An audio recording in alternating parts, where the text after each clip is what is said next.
आज हम जो ये स्टैचू दिखा रहे हैं, ये इससे संबंधित, इस राजा से संबंधित चर्चा करेंगे, जो कि ये महाराजा सुहेल देव हैं। और आखिर ये चर्चा का विषय क्यों बने हुए हैं हाल फिलहाल में, तो सबसे पहले हम देखेंगे कि आखिर ये किस समय के रहे हैं व्यक्ति। तो हमें मिलता है कि शास्त्रीय क्षेत्र में 1100 ईस्वी में ये गुरिल्ला वार टैक्टिक्स से लड़ने वाले बहुत ही कुशल योद्धा और महाराजा थे, जिनका नाम सुहेल देव था।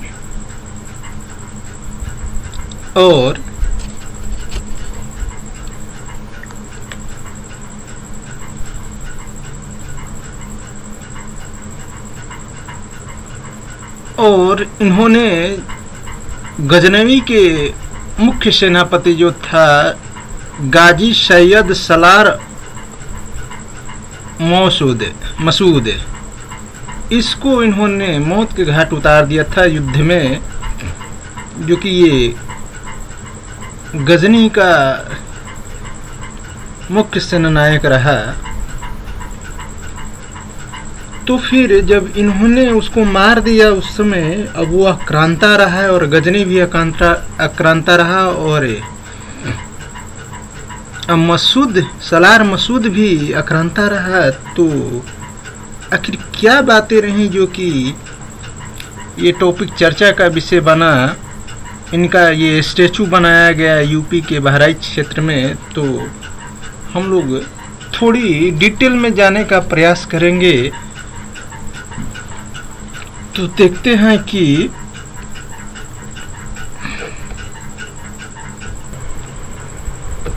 इस आक्रांता जो कि सलार मसूद था,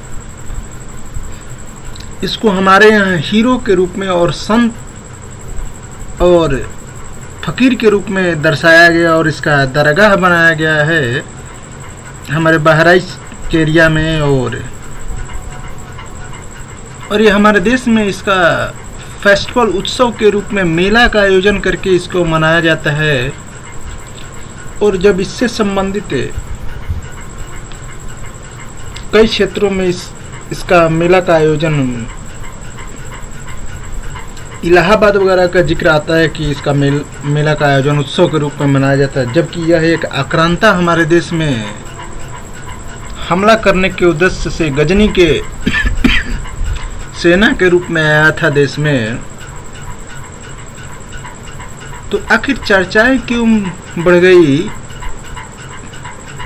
क्योंकि योगी आदित्यनाथ ने इसका मेला को रद्द कर दिया और इसे मनाने की इजाज़त सरकारी स्तर पर निरस्त कर रहे हैं। और अब ये सुहेल देव के नाम से उत्सव मनेगा, और इनका स्टैचू और प्रतिमा भी बहराइच में लगाई गई है। तथा इसकी शुरुआत हम देखेंगे तो मोदी जी ने सुहेल देव मेमोरी एंड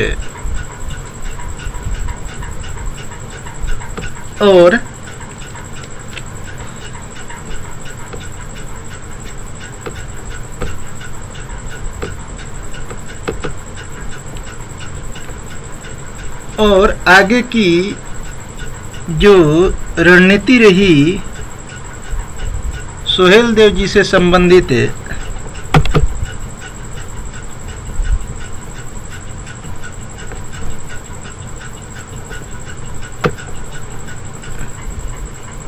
जिसका हम जिक्र कर रहे थे कि पीएम मोदी पे ट्रिब्यूट टू महाराजा सुहेल देव 16 फरवरी 2021 से। तो वहाँ ट्रिब्यूट करते हुए पीएम ने उनके मेमोरियल की स्थापना की बात स्वीकारी, तथा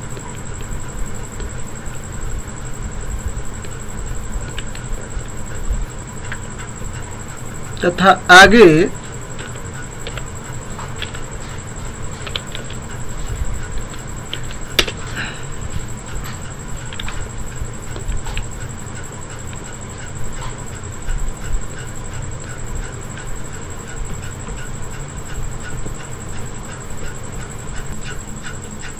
तथा चित्तौरा झील के निर्माण की रूपरेखा तैयार की थी। लेकिन चलिए कुछ इन्फॉर्मेशन देख लेते हैं कि आखिर ये सोहेल देव थे कौन। तो इनसे रिलेटेड जब इन्फॉर्मेशन हम लोग देखते हैं तो पाते हैं कि ये गुरिल्ला वार टैक्टिक्स में बहुत ही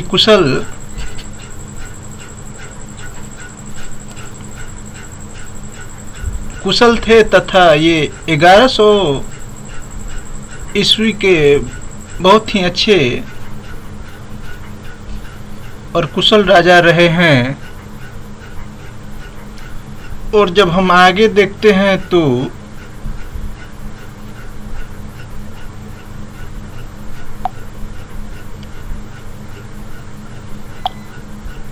पाते हैं कि वे 1033 या 32 ईस्वी में ये जो सलार गाजी था सलार मसूद था उसको मौत के घाट उतारे थे युद्ध में। और ये जो सलार मसूद था वो गजनवी का आर्मी कमांडर था।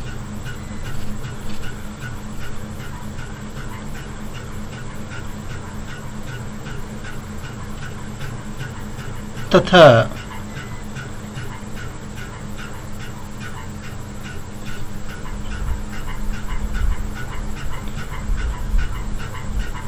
और आगे जब हम देखते हैं कि ये चित्तौरा लेक जो था वो आखिर क्यों पीएम ने इसका अनावरण किया, तो जो गाजी सलार मसूद और राजा सुहेलदेव के बीच जो युद्ध हुआ था वो चित्तौरा झील के आसपास ही हुआ था। तो इसलिए ये महत्वपूर्ण प्लेस हो जाते हैं।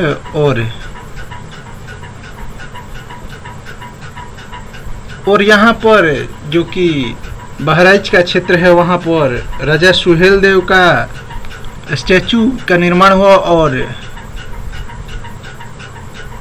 देवी दुर्गा का भी वहाँ प्रतिमा वगैरह है। तो इस तरह से हम जब देख रहे थे तो न्यूज में आया। और जो ये चित्तौरा जो झील की बात कर रहे हैं तो ये बहराइच में पड़ता है, जहाँ पर तेरी नदी एक छोटी सी जो नदी है वो ओरिजिनेट करती है। और ये जो लेक का विवरण हमने दिया, यहाँ पर बहुत से माइग्रेट करके पंछियाँ चिड़िया वगैरह यहाँ पर आती है। और आगे जब हम इंफॉर्मेशन और देखते हैं तो इसमें हमें देखने को मिलता है कि कई लोगों ने महाराजा सुहेलदेव को जातियों में बांटने का प्रयास किया कि ये इस जाति के थे वो उस जाति के थे। लेकिन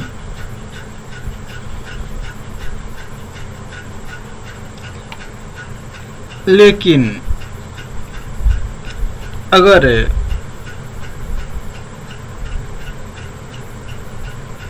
ऋग्वेद के अनुसार चले तो उसमें प्रमाण दिया गया है कि एक ही पिता के 4 पुत्र ब्राह्मण क्षत्रिय वैश्य शूद्र, जो शासक होगा वो क्षत्रिय कहलाएगा। तो सुहेलदेव जी में तो शासक का गुण रहा है तो ये क्षत्रिय कहलाएंगे, न कि ये किसी अन्य से जोड़कर इनको देखा जाएगा।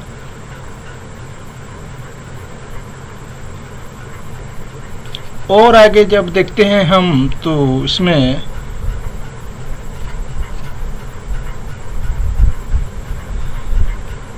पाते हैं कि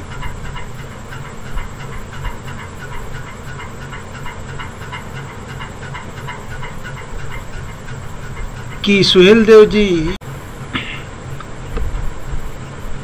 गजनवी का जन्म 1014 ईस्वी दिखाया जाता है, ये बताया जाता है। और जो कि गजनवी नहीं, मसूद सलार का जन्म 1014 बताया जाता है, जो कि गजनवी का मिलिट्री लीडर था जिस समय गजनवी भारत पर आक्रमण कर रहा था। जो कि लड़का था वो गाजी सैयद सलार शाहू का, और नेफो था सुल्तान महमूद गजनी का। तो ये अपने ही रिलेशन, उस गजनी के रिलेशन का ही लड़का था, जिसका जिक्र पर्शियन हेजियोग्राफी मीरात आई मसूदी में किया गया है, तथा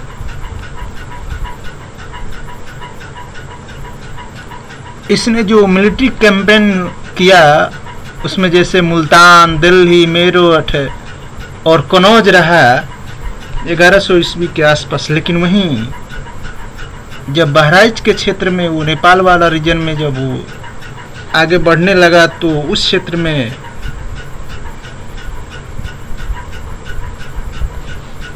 इसको मुंह की खानी पड़ी और वहीं ये मारा गया। लेकिन हमारे यहाँ ये आक्रांता का भी मकबरा बना दिया गया और इसका बहुत बड़े लेवल पर आयोजन किया जाता रहा देश में, जिसको यूपी की योगी सरकार ने समाप्त करने की बात स्वीकारी है, तथा उसे खत्म करके हमारे यहाँ के जो राजा सुहेलदेव थे उनसे रिलेटेड उनका जन्मोत्सव, उनसे रिलेटेड विश्वविद्यालय, उनकी प्रतिमा लगाई गई, तथा उनके विजयोत्सव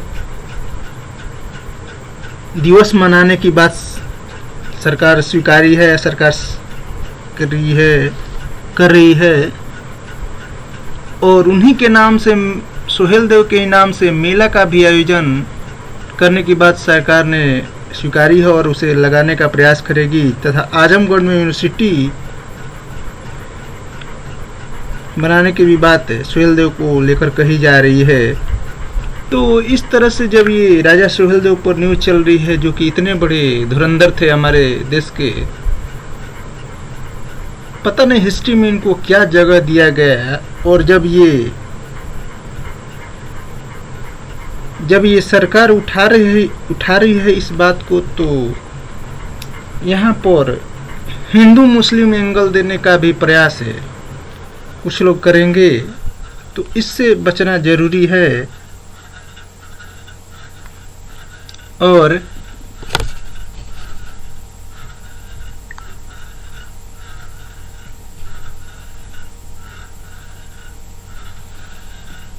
और आगे हमें ये समझना होगा कि किसी आक्रांता को इस देश में, चाहे कोई भी सरकार है, वो पूजनीय या उसको बहुत बड़ा दिखाने का प्रयास ना हो पाए। अब समय बहुत